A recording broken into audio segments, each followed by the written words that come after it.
फैसलाबाद में honey trap के जरिए जाली रेप केस बनाने वाली मुलजिमा गिरफ्तार। कहा कि इसकी पेंशन आने वाली है, वो तो मैं नाम में वाकिफ हूँ। आदमी ने जब हाथ खींचा उसको रेप पे तब्दील कर दिया गया।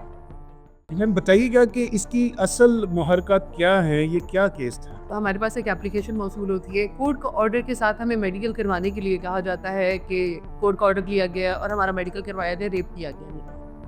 तो ऑब्वियसली कोर्ट के ऑर्डर पे मेडिकल करवा लिया जाता है, जो कि एक ऐसी खवातीन की एक तरीका वारदात है, ताकि पुलिस को प्रॉपरली प्रेशराइज किया जाए कि पर्चा दर्ज हो। अब जब हम मेडिकल करवा लेते हैं तो एफआईआर देना हमारी मजबूरी बन जाती है। हम एफआईआर देते हैं, मुलजिम को गिरफ्तार करते हैं, कॉम्प्रोमाइज़ का एक प्रोसेस शुरू हो जाता है। तो उसमें लेडी कहती है कि एफआईआर को रोक दिया जाए। वो हुआ क्या, इनका राब्ता आपस में कैसे हुआ? इनका ताल्लुक एक बहुत लंबे अरसे से चल रहा था, जो कि खातून एक बेवा खातून है और उसके शौहर का ये मुबैना तौर पर दोस्त था। तो आपस में इनका, जो कि लेडी एक इवेंट प्लानर हैं और बिजनेस वूमन है, और सबसे इम्पॉर्टेंट बात ये है, इंटरेस्टिंग बात ये है कि शी इज़ रिकॉर्ड होल्डर। वो बाकायदा बहुत सारे पर्चों में मुद्दइया भी हैं और गवाह भी हैं। तो वो इनके साथ एक कारोबारी लेन देन में भी शामिल थी। इनके आपस में रिलेशंस हो गए, और रिलेशन होने के बाद जब एक दूसरे के साथ कंफर्टेबल हुए, पैसों का लेन देन शुरू हुआ, तो lady was dependent on him financially. जब फाइनेंशियल डिपेंडेंस स्टार्ट हुई तो उस पर आदमी ने जब हाथ खींचा तो यहाँ पर मामला बन गया कि रेप कर दिया, जो कि एक एक्ट, कंसेंशुअल एक्ट था, उसको रेप पे तब्दील कर दिया गया। जब वो एप्लीकेशन लेके यहाँ पे थाने आई एफआईआर करवाने के लिए, तो आपको क्या शक कहाँ से हुआ कि ये कोई प्लानिंग कर रही है या ब्लैकमेल कर रही है? देखिए, इधर से हमने एफआईआर का प्रोसेस शुरू किया। एफआईआर हमने टाइप करना शुरू की पोलकॉम में, और साथ ही हमने मुलजिम को गिरफ्तार किया। मुलजिम जैसे ही थाने में आता है और लेडी उसके साथ बैठती हैं और इनकी आपस में बात होने लग जाती है, वो तगले मिनटों पे आ जाता है कि मेरे साथ सुलह कर लो। और लेडी और उसके बेटे की जो कॉन्वर्सेशन उसके साथ हमने सुनी, वो ये थी, वो हमने ओवरहियर किया बेसिकली, क्योंकि हम इन चीज़ों के ऊपर नज़र रखते हैं कि कहीं पे भी कोई मुलजिम भी ब्लैकमेल ना हो जाए। अब जो हमने ओवरहियर किया वो ये था कि इसकी पेंशन आने वाली है, वो तो मैं नाम लिखवा के रहूँगी। तो इस तरह पे फिर ये लेडी ने हमसे रिक्वेस्ट की कि एफआईआर को ना दे, रोक ले। तो इस पे हमने मुलजिम से अलग बुला के उसको कहा कि तुम्हारे लिए पर्चा ठीक है, क्योंकि अगर हमने पर्चा रोका तो जो मेडिकल इसने करवा के रखा हुआ है वो किसी टाइम पे भी तुम्हारे खिलाफ एक वेपन के तौर पे यूज हो सकता है। पुलिस को as a pressure group use करके उसको इतना प्रेशराइज कर लिया था। वो बंदा ये कहता था कि मेरे बेटों को ना पता चले, मेरी फैमिली को ना पता चले, तो तुम जो कहोगी मैं कर लूँगा। तो अब जब एफआईआर दर्ज हुई है उसके खिलाफ, जब उसने बयान देने गई है वहाँ पे, क्या इनका कोई पैसों का लेन देन हुआ? पैसों के लेन देन की बात तय हो चुकी थी। अब यहाँ पे मैं बताती चलूँ कि ना ही मुलजिम पूरी तरह मसनून था, he was also the part of that crime, कि वो एक सेक्सुअल एक्टिविटी में तो इन्वॉल्व था। अब जब आपने गिरफ्तार कर लिया, उसके बाद उसका क्या रिएक्शन है, वो क्या कहती है और इन्वेस्टिगेशन में क्या?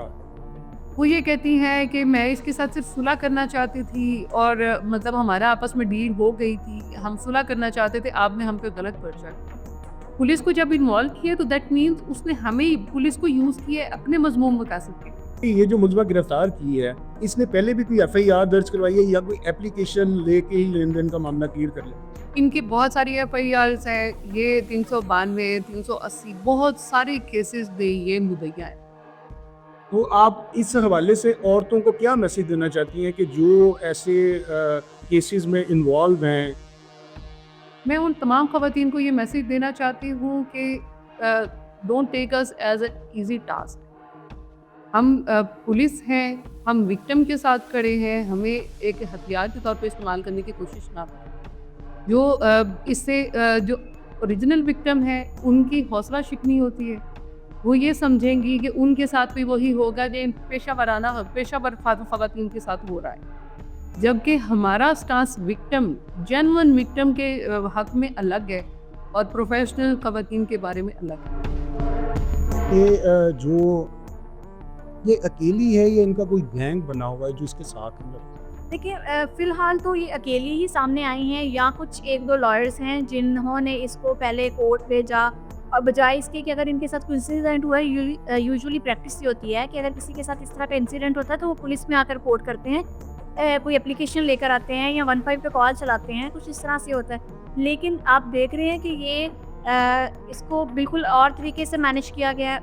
मैनेजमेंट से लग रहा है कि जैसे एक पीछे एक लॉबी है जिसने इसको ऑपरेट किया है और पहले कोर्ट में भेजा है, कोर्ट ऑर्डर लेकर आई है और फिर एमएलसी करवाया है।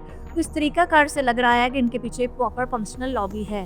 तो जब नेक्स्ट डे हमने मुलज़म को कोर्ट रूम में प्रोड्यूस करना था, जिस दिन उसका फिजिकल रिमांड ख़त्म हो रहा था, और जब हमने उधर कोर्ट रूम में प्रोड्यूस किया, विक्टिम हमारे पास एक दिन भी नहीं आई मेडिकल वसूल करवाने के लिए, लेकिन victim was there already present in court room. तो पता चला कि जी ये स्टेटमेंट करवाने के लिए आए हुए हैं। तो वी वर लाइक ठीक है, 164 की स्टेटमेंट हम करवाते हैं। हमने 164 के स्टेटमेंट के लिए उसको पेश किया मुलज़म को और विक्टिम को, और वहाँ पे जाके उन्होंने अपनी स्टेटमेंट जो थी वो टोटली रिजिलियंट स्टेटमेंट थी, रिज़ाइल कर गई अपने एफआईआर के मौक़िफ़ से कि कहती कि ये मेरा मुलज़म ही नहीं है और इस तरह का कुछ हुआ ही नहीं हुआ, तो आप मुलज़म को बेशक डिस्चार्ज कर दें, बेशक जो भी करें, मुझे इससे कोई कंसर्न। अब वो क्या कहती है, अब तफ्तीश कहाँ तक पहुँची है और जो मुद्दई है वो इस हवाले से क्या कहना है? देखिए, मुद्दई अबान जैसे ही इसने वो रिज़ाइलिंग स्टेटमेंट दी थी, तो हमने उसके ऊपर कार्रवाई की और हमने एंटी रेप एक्ट के तहत उसके ऊपर जो है वो एफआईआर करवाई, और फिर उसको जो है वो वेरी नेक्स्ट डे 27 मार्च को मैं जुडिशल करवा कर आई थी, क्योंकि ये एक नॉन बेलेबल ऑफेंस है। तो जो मुलज़मा थी, जो कि पहले हमारी विक्टिम थी और गेम चेंज हुई और वो अब वो हमारी मुलज़मा है, तो उनको हमने हवाला जो जुडिशल भिजवा दिया हुआ है। और जो मुद्दई है, जो कि पहले एक्यूज़ था, उसने भी हमें ये बात बताई ऑफ द रिकॉर्ड, क्योंकि वो अब इस मामले में मज़ीद नहीं पढ़ना चाह रहे थे, और उन्होंने बताया कि जो इनका असल मकसद था वो यही था कि वो मेरी जो पेंशन थी वो मेरे पर बहुत अरसे से प्रेशराइज़ कर रही थी मुझे कि मेरी अपनी पेंशन मेरे नाम पर लगवा दो। लेकिन जब मैं इस बात पे एग्री नहीं हुआ, तो उन्होंने ये वाला ट्रैप प्लान किया और मेरे ऊपर एक झूठी एफआईआर करवा दी।